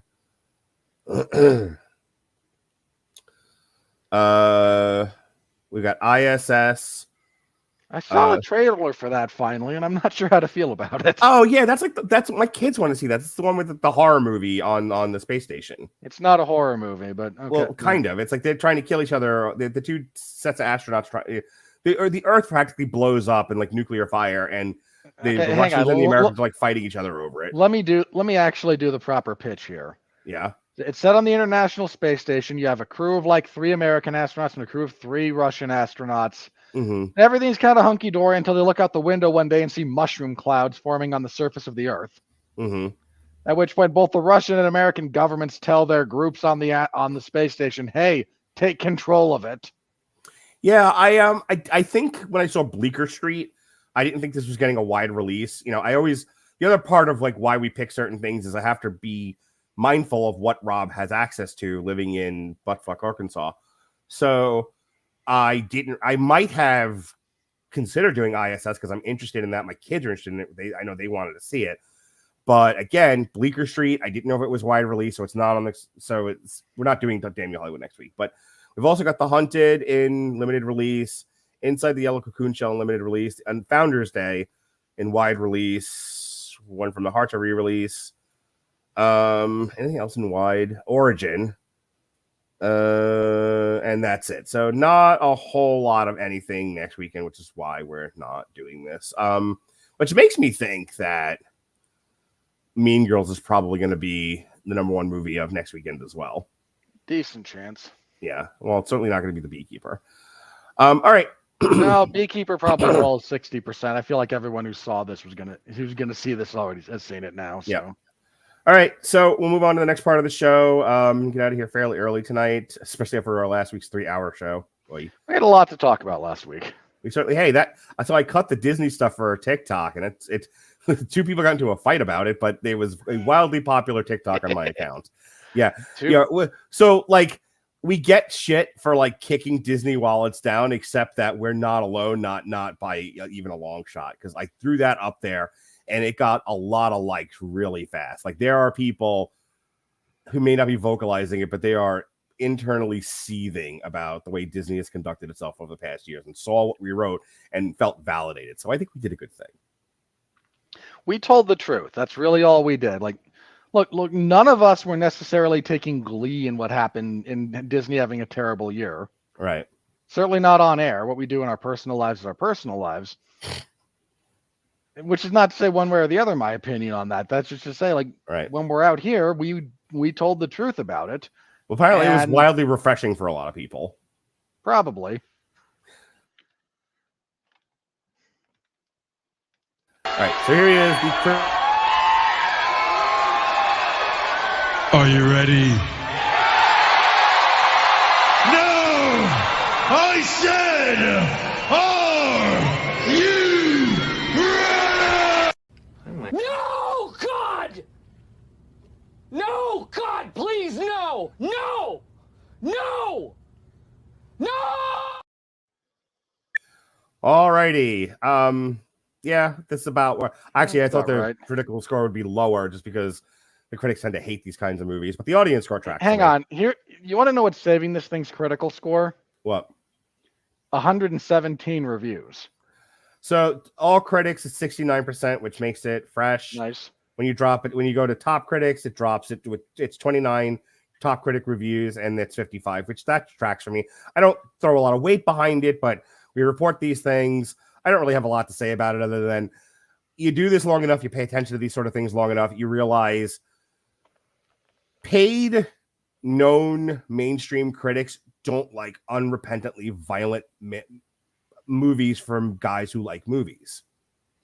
They're not, they don't look at these things critically. They look at these things personally, and this doesn't personally tickle their sack. In fairness to, I would like to think that my points raised here are more critical because I like movies that are like this. I just didn't like this one. The verified audience is 93%, which this was very much a crowd pleaser. And and even with all audiences, it only drops by 2 points. So it definitely is. I imagine a lot of people like you did came out of this and went, boy, that was fun. And they gave it a good rating based on that. And then they're not going to think about it again. And if they do think about it again, they'll go, boy, that really wasn't quite as good as I thought it was. But all right. The AI didn't write the audience consensus, but it did write for the Rotten Tomatoes. Cheerfully undemanding and enjoyable retrograde. The Beekeeper provides that when it comes to dispensing action thriller justice, Statham hasn't lost his sting. Bad AI. Bad. You should have regenerated that, whoever was in charge. Like, run that a few more times. You could have done better. If you've never seen Damn You Hollywood before and you're watching this for the first time, either because you're a friend of mine or, you've seen my stuff on TikTok, and you're like, let me see what his review's all about. We do this segment because years ago we figured out that the online review culture, the mainstream review culture, is a lot of bullshit. It's a lot of establishment and shills. Well, it's something media. There's a word that we use for it. Legacy. No, but yes. Access. Thank you. Access media. It's a lot of access media reading the pre-written. Ladies and gentlemen, when Mark earlier said he was considering marrying me, it's because I can finish his sentences. Yeah. And find words that he is desperately searching for with nothing more than no, close. Besides Jesse, consistently the best partner I've ever had. Hey, so be nice. Look, man, I will choose not to be hurt by that because you have to say that for Jesse at the moment, given what the Browns are doing. Anyway, we figured out that the access media just reads fucking like pre-scripted media that's written, marketing is written for them, and we started digging into a lot of it, deconstructing it, criticizing it because it needed to be criticized, it needed to be deconstructed. And if you're like, but why? Because of James Hanton of Outtake Mag, that's why. An appropriation of bee culture. This guy's speaking for the apiaries here. Like, who appointed you to speak for Beekeeper, sir? Oh my god. Such a bad pun. Like this guy gets paid to do this, by the way. Dennis Schwartz of Dennis Schwartz Movie Reviews. All right. An enjoyable but nonsensical B film. Ugh.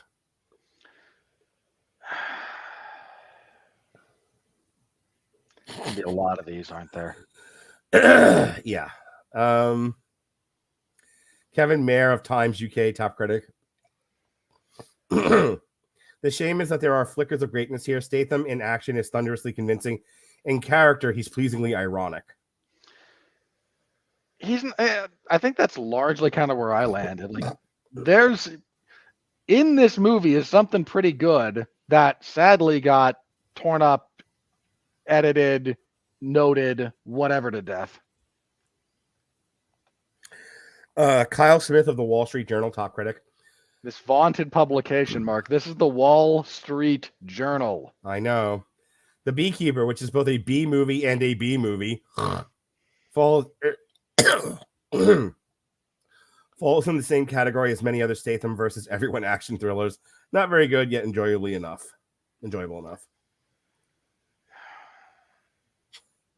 I'm okay. Everyone, to all the idiots who wrote these puns, I have to point out the following. This movie has nothing to do with insects.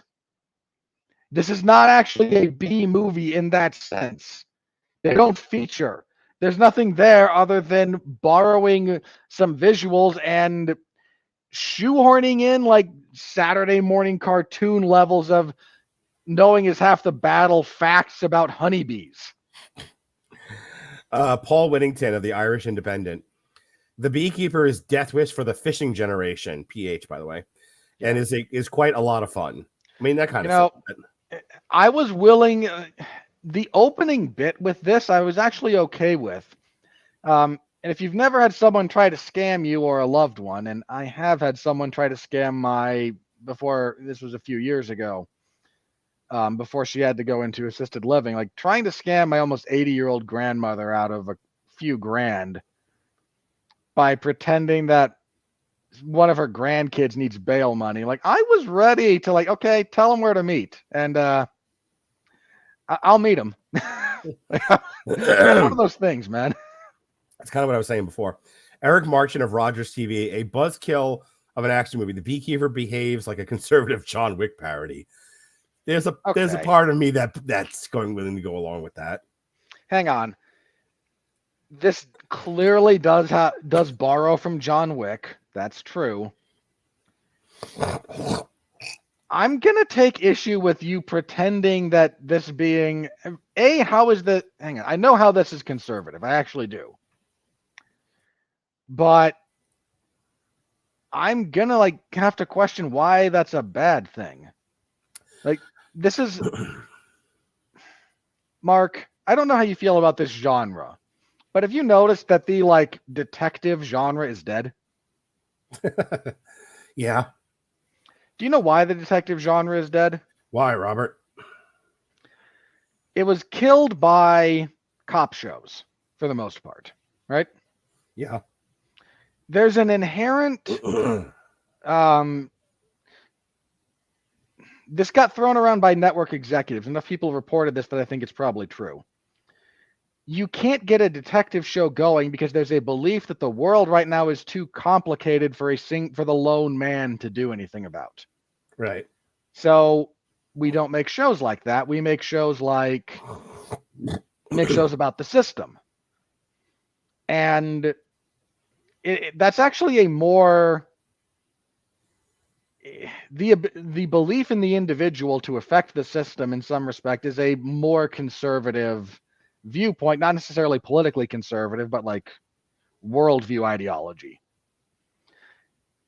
And I'm questioning why it's a bad thing that this is why this gentleman is throwing that out there as a pejorative when it comes to this movie. Right. So this next one, I don't advocate for domestic violence, and I don't think you should put your hands on women.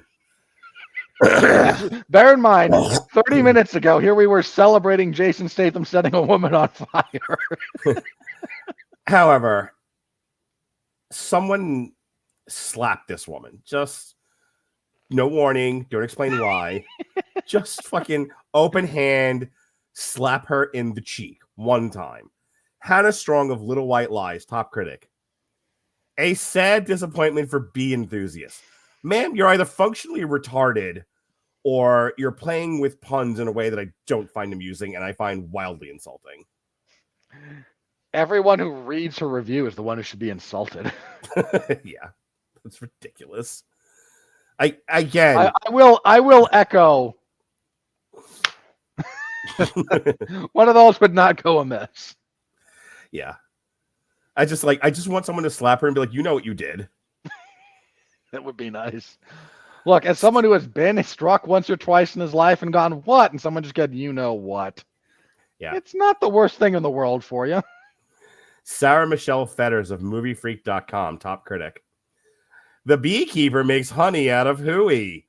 I don't miss Alexis Hannah much, but these are the moments that I do. This unbearable parasite. Man, I don't advocate violence against women. But if you were to turn repeating ourselves from 5 minutes ago. But if you were to turn a woman into a bearskin rug, Sarah Michelle Fetters, I think, would be a good person to do that to. Good God. David Fear of Rolling Stone, top critic, hates his job and everyone in his life. What starts out as Statham defending the downtrodden and the defenseless, hardworking citizens who gets robbed by 21st century villains turned into something close to toxic tinfoil hat ranting.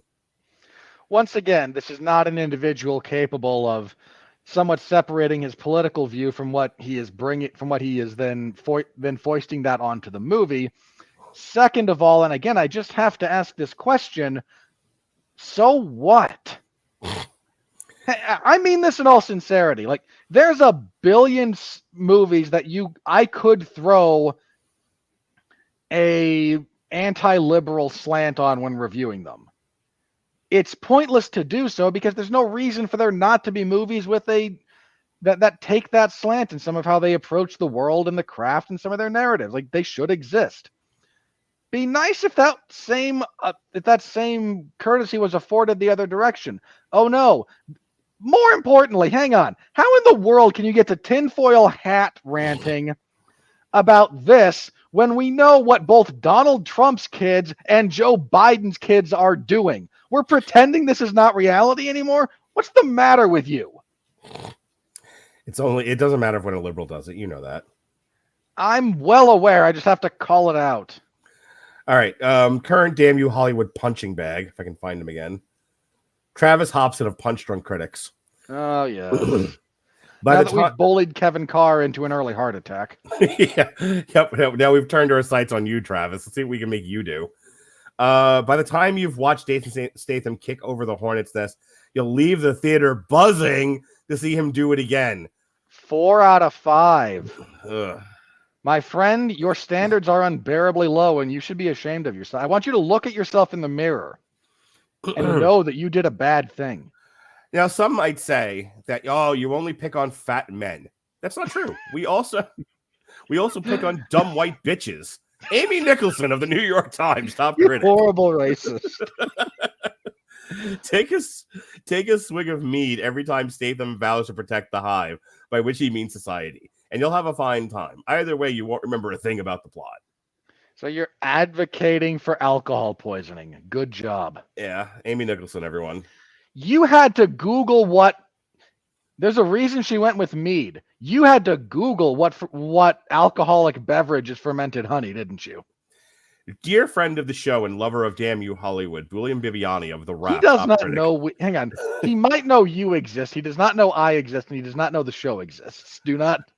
Damn You Hollywood enthusiast, William Bibiani. He buys our merch. Yes. 100% pure Statham. After many years where audiences had to settle for the diluted variety, it's a welcome return to form. Well, William gets it.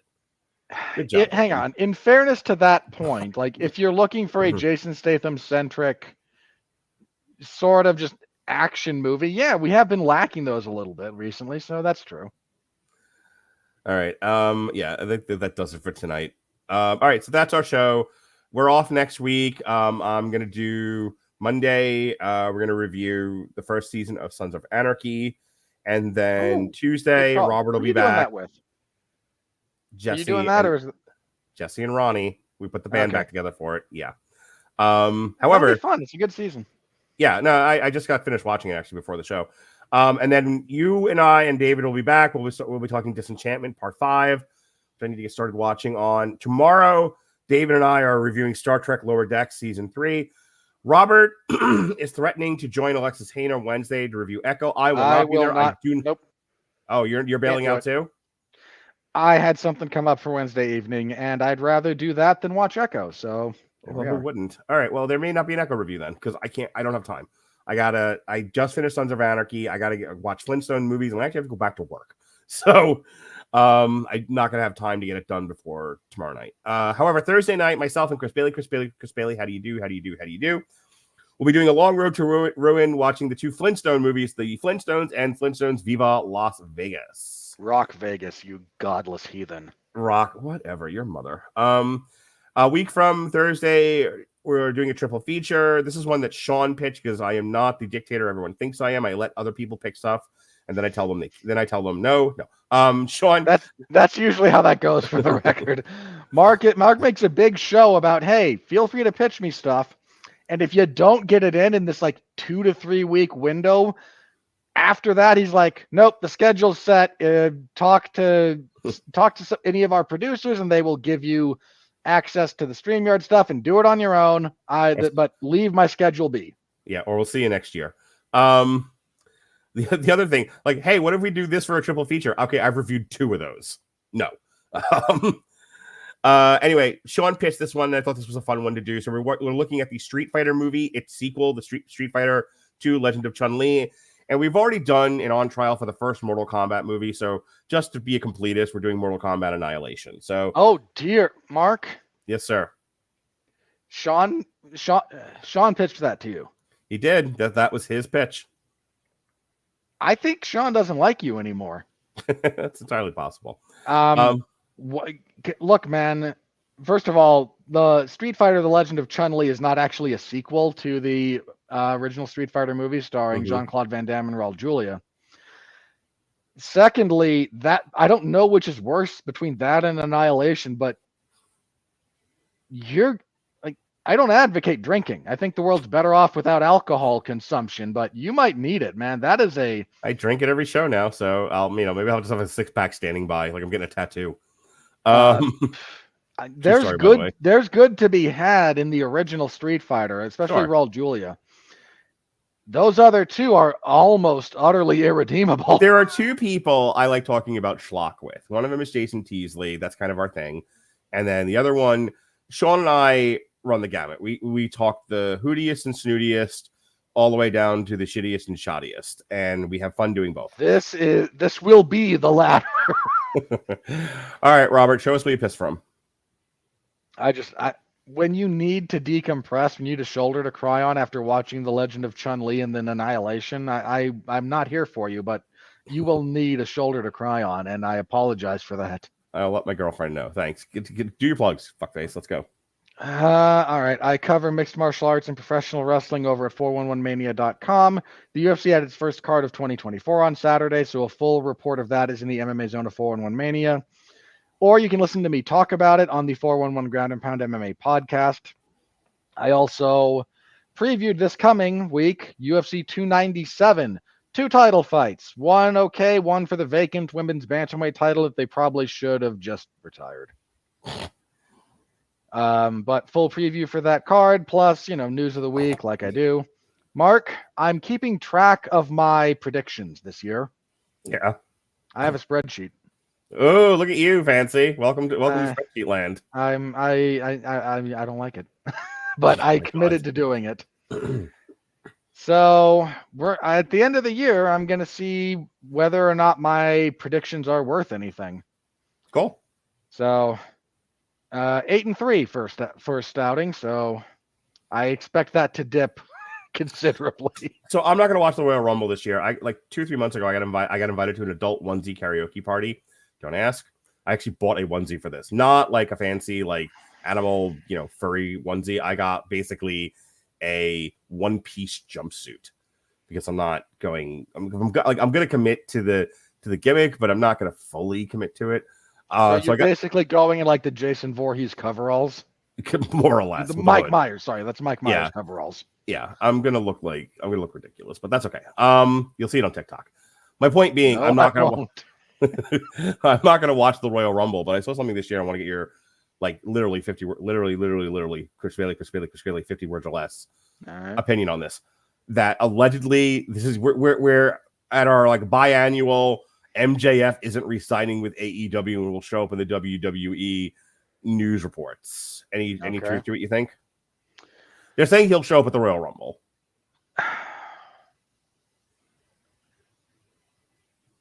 That doesn't strike me as impossible. Mm-hmm. I don't know how likely it is. This is like the third or fourth time in the years that AEW has existed there have been rumors of MJF defecting. This is the first time it's actually lined up with his genuine contract expiring, though. Okay, because that's also a falsehood that gets out there. Oh, like this week, his contract is expiring. His contract's always expiring. His deal did run. It either has run out or is very close to it. Mm-hmm. That's we already know that. If you ask me what I think is going to happen, my hunch is he re-signs with AEW. He seems to have a good thing there. He's Wouldn't it be funny if he actually ends up at the WWE and he wins the Royal Rumble? CM Punk beats Seth Rollins on the way to WrestleMania, and the match is MJF versus CM Punk. Which I know that they're not the guys that had beef. Punk had beef with the Young Bucks and Kenny Omega, and Perry's kid. But still, I think it would be hilarious if MJF and CM Punk headlined to WrestleMania. They won't. Hang on. They won't headline this year's WrestleMania. Mm-hmm. Well, they won't headline night 2. We all know what they want for night 2 at this point, and God help us. Roman Reigns versus The Rock, right? Yep. Yeah. What a waste of everyone's time. All right, finish up. Seriously, giant waste of everyone's time. It's already sold out. You're not actually selling tickets. Yeah, God forbid we put Cody Rhodes in that spot and just put him over. To the segment of professional wrestling fandom, by the way, I hate a lot of you in aggregate. But there's a subset of you that when The Rock did his promo about I want to sit at the head of the table, the number of idiots who went, oh, so The Rock and Roman are going to main event Elimination Chamber in Perth, Australia, right? I hope you all enjoyed whatever brain damage you incurred with whatever you were sniffing to get that high. Dude, Roman was never advertised for that pay-per-view. Will not be there in all likelihood. Mm-hmm. But no, Rock and Roman at Elimination Chamber makes sense. You people. Okay. You drive me nuts. This, the real problem? The real problem is, and this is not just wrestling, I don't mind being called out for being overly negative and overly pessimistic because it's true. I am. Well, hang on. No, I mean, I don't mind it being checked. I go too far in that direction sometimes.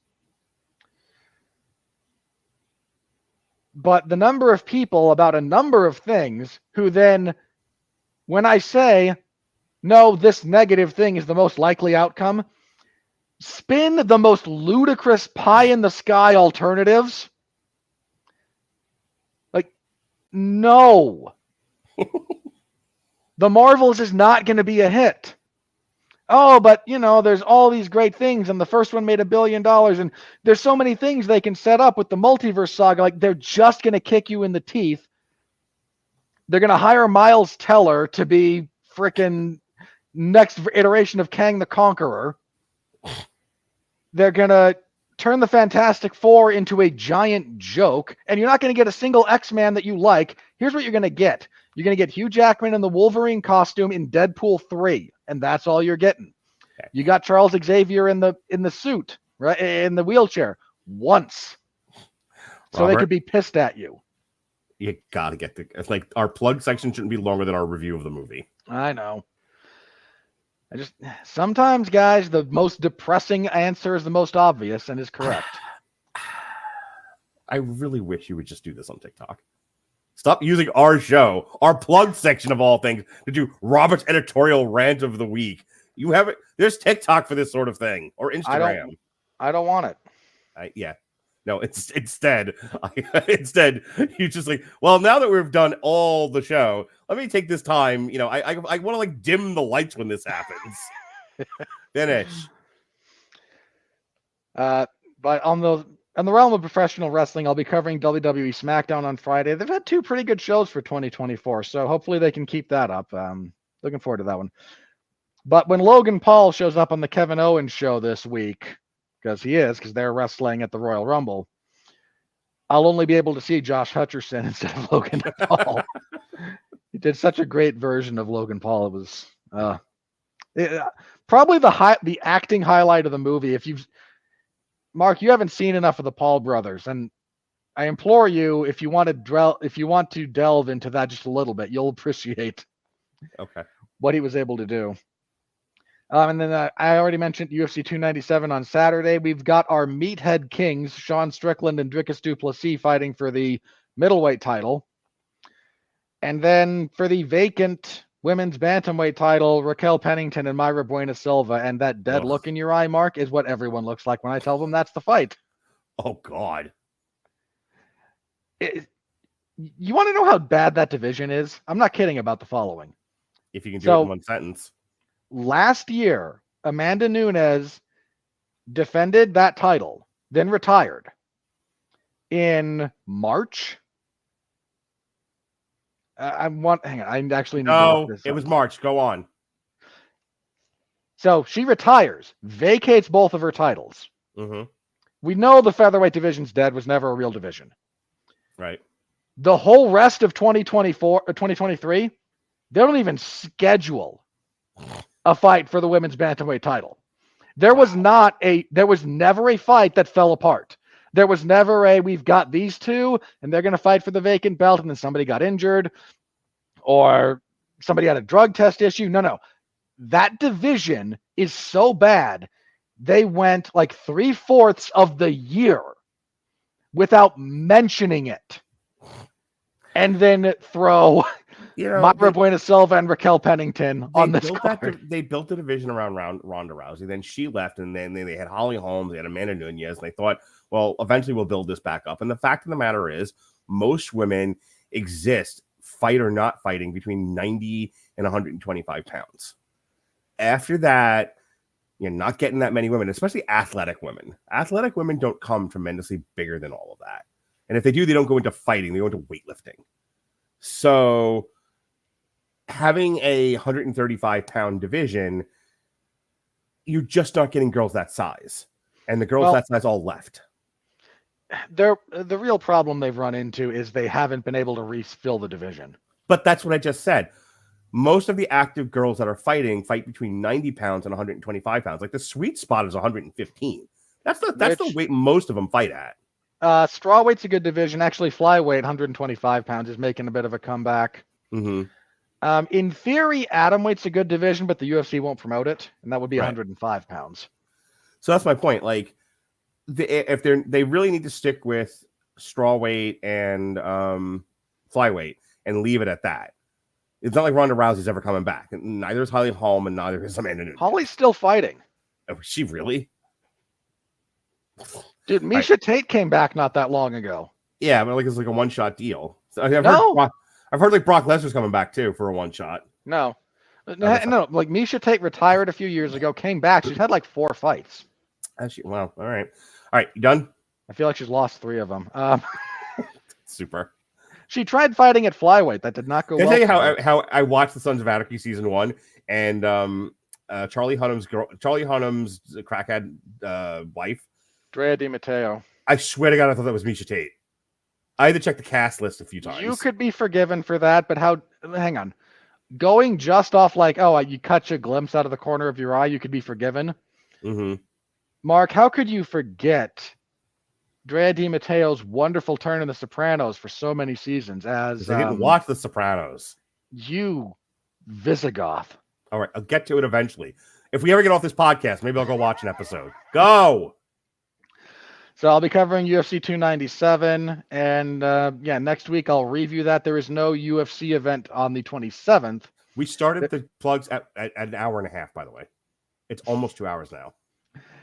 There's no UFC event on the 27th. They're staying out of the way of the Royal Rumble, which I'm not sure if I'm covering or not. I don't think I'm scheduled for, but that has never stopped them from asking me during the week of. Well, if you're off, you should come to the adult onesie karaoke party. If I come to that, Mark, it's going to be on the news.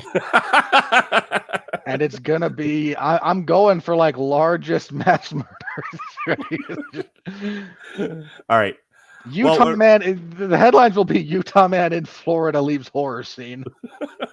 Why is everyone in a onesie as passerbys? All right. As you're all being carted out, like, boy, every paramedic who shows up is going to be like, we can't hide it. we have to inform the families that these people died in onesies singing karaoke because y'all pissed off the Utah beekeepers. Well, Utah Beekeeper is the phrase that pays here on Damn You Hollywood. So that's it. That's our show. That's Ramblin' Robert. I'm cutting him off, Mark. Be well, be safe, and behave.